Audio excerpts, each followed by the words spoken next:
করে কমবে 4 3 2 1। এখন বলছে এই মানগুলো এক্সিকিউট হওয়ার পরে আমরা দেখতে হবে 2 দিয়ে ভাগ করতে হবে। যেগুলো 2 দিয়ে ভাগ যাবে সেগুলো আমাদের কি করতে হবে, বাদ দিতে হবে। কন্টিনিউ মানে বাদ। তাহলে আমাদের কত, এটা বাদ যাবে, 2 দিয়ে ভাগ যাবে, এটা বাদ যাবে, 2 দিয়ে ভাগ যাবে।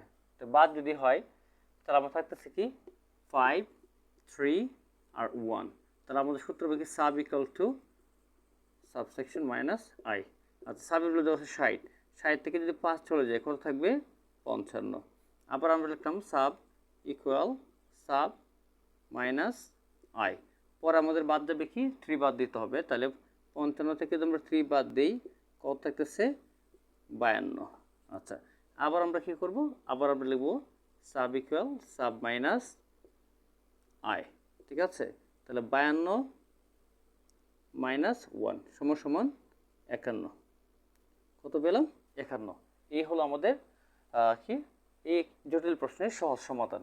এরকম প্রশ্নের সমাধান পেতে পেজটিকে ফলো দিয়ে পাশে থাকবে, তাহলে ধারাবাহিকভাবে এই ধরনের প্রশ্নের সমাধান তোমরা দেখতে পারবে। তাহলে আমরা কি পেলাম এখানে 55 52 51।